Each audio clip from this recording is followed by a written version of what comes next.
Hello and welcome to EV Review Ireland. My name is Reilly. Today we're looking at the CUPRA Born. We've got our first impressions of it. It's a left-hand drive, so let's get started.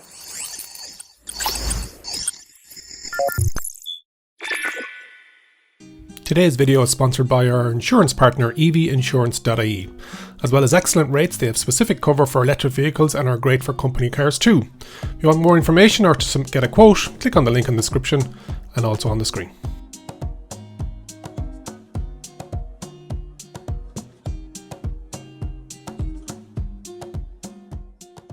Those that know your electric cars and eagle-eyed will go, that will look kind of familiar. So this is based on the MEB platform. It's part of the Volkswagen group. CUPRA was the sporty side of Seat, but now it's its own standalone brand, still sporty with the styling.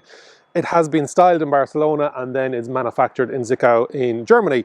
So there's a lot of ID3 in it, but like at the top, working your way down, you'd think ID3, but then once you start getting to the bonnet, you've got these lovely creases, you've got obviously the CUPRA copper badge, which is really good. I was just filming there and there was a guy pulled up beside me and goes, what's that? So you're going to get asked questions, but the styling is gorgeous. You've got the CUPRA name in underneath here, and then you've got this copper splitter at the front with this Aurora blue, and it's another 800 odd euros of an option. Absolutely gorgeous. But the front, really like it. Aggressive, something different on the road, and fair play to CUPRA and Seat for taking that chance and doing something different with it. So really like the front. Let's move down along the side so we can see down along the side. So you've got two different trim levels in Ireland, because this originally was called the L Born, based on an area in Barcelona, but they take the L out of it because the L Born stands for the Born, as in the name of the place, and then if you named a car after it, you'd be calling it the L Born, the Born.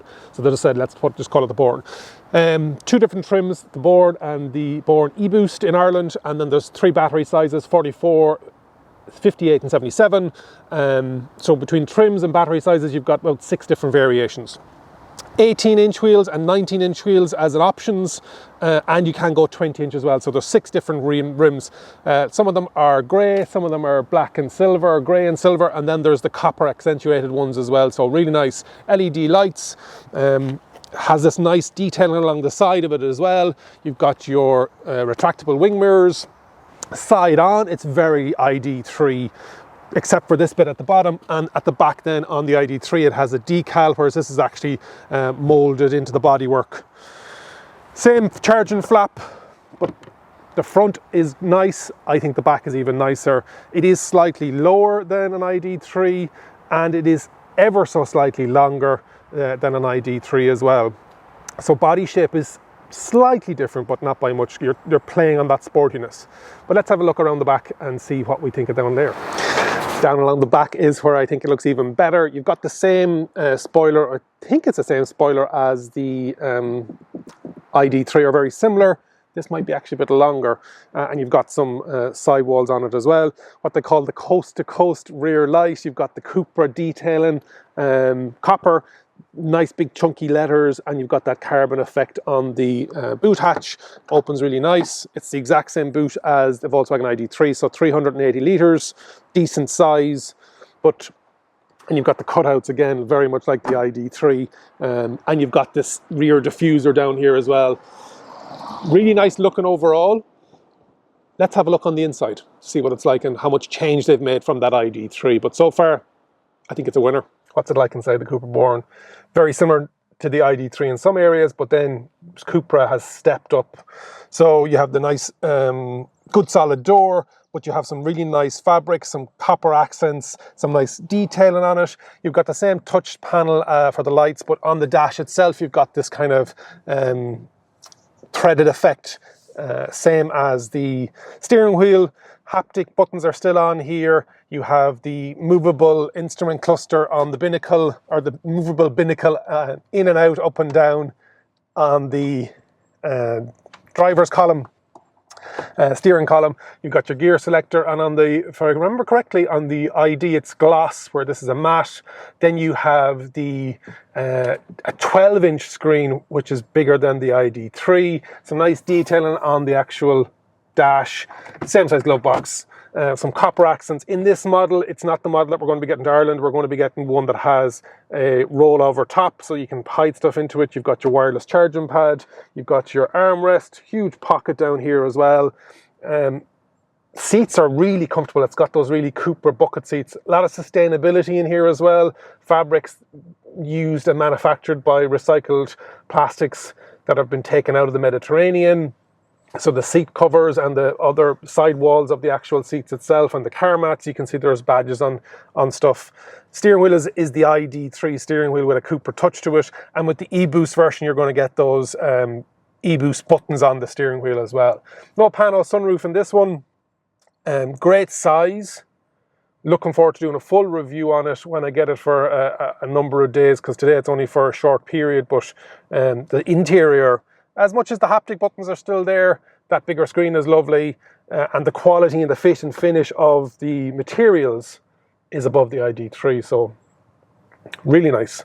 Space-wise is going to be the same, but let's set this. It's set up for me. I'm 187 centimeters, 6'2". Let's have a seat in the back, and you can see what kind of space we have there. In the back of the CUPRA Born, those real nice bucket seats, you can really see them now. It's got a small magazine pouch, got 2 USB Type-Cs, 3 ISOFIX, 1 in the front and 2 in the rear. Really comfortable seats in the back as well. Flat floor, so that central passenger. Would you fit 3 adults in the back? 3 small adults, yeah. But you've got 2 full seats and then that center seat. No armrest in this, but you do have the ability to knock some seats down. It's got 60-40 split. On the door, decent sized bins. You've got your electric windows, and you've got your lights in the back here as well that you can just touch on or touch off. Yeah, good. Let's take it out on the road. If you think this car may be for you, you can submit a EV-specific insurance quote by clicking the link on the screen or in the description. What's it like driving the CUPRA Born? Very similar to the ID3, but the suspension is supposedly set a small bit firmer. So just for that sportier feel. It's rear motor, electric motor, and it is rear wheel drive. There won't be an all wheel drive version of it. This is Seat's first all electric, this is Cupra's first all electric offering. They have a couple of plug-in hybrids, but this is the first time they've gone in, and they will be bringing an SUV, a beautiful looking SUV, in a couple of years, all going well. If this is what they have to offer, it's obviously based on Volkswagen's MEB platform, so it'll be tried and tested, but just that the design element, really nice, really like it. Couple of different battery sizes as we talked about, 44, 58 and 77. I had the ID3 twice on the channel now, and it is the 58 is probably the most popular one, and that's probably the most popular one in this as well. It comes in 6 different colours with 6 different wheel trims. The grey is the base colour, and then there's an added premium for the other 5, and this is the top of the range colour, Aurora Blue. Very nice with that copper accent in it as well. The 12-inch screen is a nice upgrade on the ID3 as well.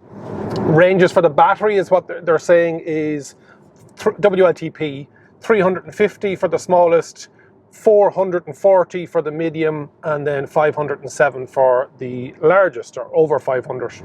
There are a couple of optional extras that you can get. So you will get the heads-up display. There is a Beats stereo system. So this is obviously targeting that generation where audio is important to them. So Beats stereo system is a nice partnership to have for CUPRA. DC charging, base level is 100 kilowatts, and then it will be 120 kilowatts then for the Born e-boost version. And then on AC, it'll take 11 kilowatts.